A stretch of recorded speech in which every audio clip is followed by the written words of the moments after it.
Good afternoon, Bluebirds. I am Evan with your announcements. Happy birthday to Eli LaFrance and Sam Jones, as well as Bryn Draper.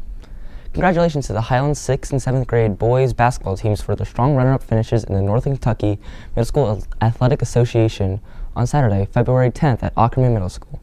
Both squads had led late in the game, only to each fall by 1 point to their respective opponents.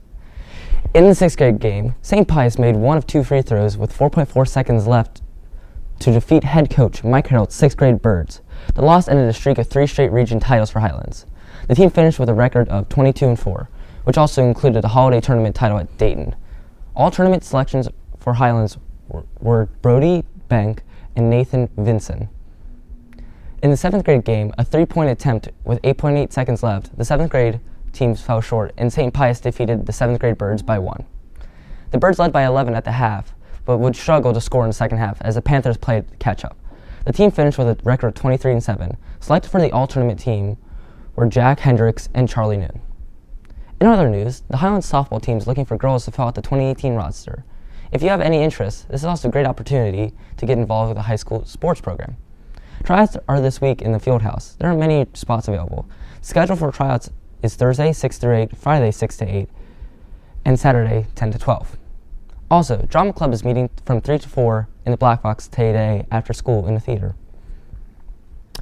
In honor of President's Day, we're focusing on our 38th President of the United States, who is Gerald Ford. Here's a little bit about this president lost in time. Everybody knows George Washington, Thomas Jefferson, Abraham Lincoln, and Franklin D. Roosevelt. But the most interesting presidents are often the least known. They are the presidents lost in time. How do you become president without ever running? There was only ever one case of this happening. In 1974, Gerald Ford was sworn in, but he had never actually run for office. In 1973, Spiro Agnew, the vice president to Richard Nixon, resigned due to tax evasion allegations. So Richard Nixon appointed a representative from Michigan's 5th Congressional District, Gerald Ford. Then Richard Nixon resigned amidst the Watergate scandal. In 1974, Gerald Ford became the 38th President of the United States. When Gerald Ford became president, the U.S. was wrapped up in a bad economy, worsening inflation, and a strained relationship with the Soviet Union, especially after the Yom Kippur War between Egypt and Israel.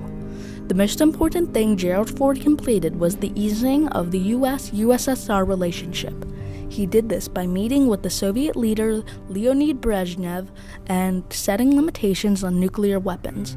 Gerald Ford also provided aid to both Egypt and Israel to stop the two countries from going to war, as the Soviet Union was helping Egypt and the U.S. was helping Israel.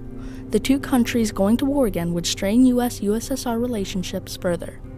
Gerald Ford ran for a second term, but lost to Jimmy Carter. Overall, Gerald Ford healed the U.S. domestically, while also easing relations with the Soviet Union and helped the U.S. recover after a deep economic recession. Gerald Ford died the day after Christmas, 2006.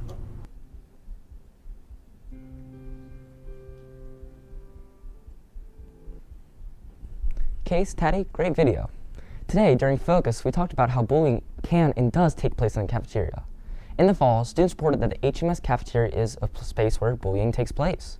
This bullying can take place in verbal, face-to-face manner, or there may be name-calling, or the bullying may even be physical, in terms of punishing or hitting.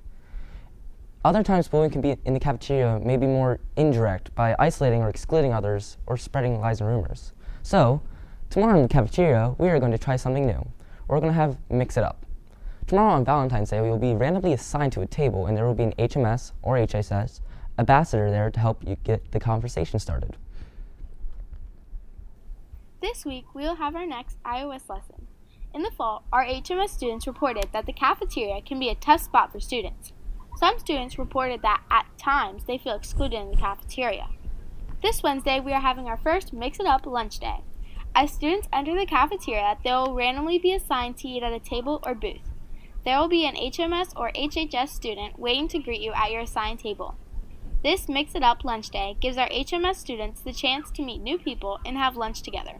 We'll see you on Wednesday. Come ready to meet some new people.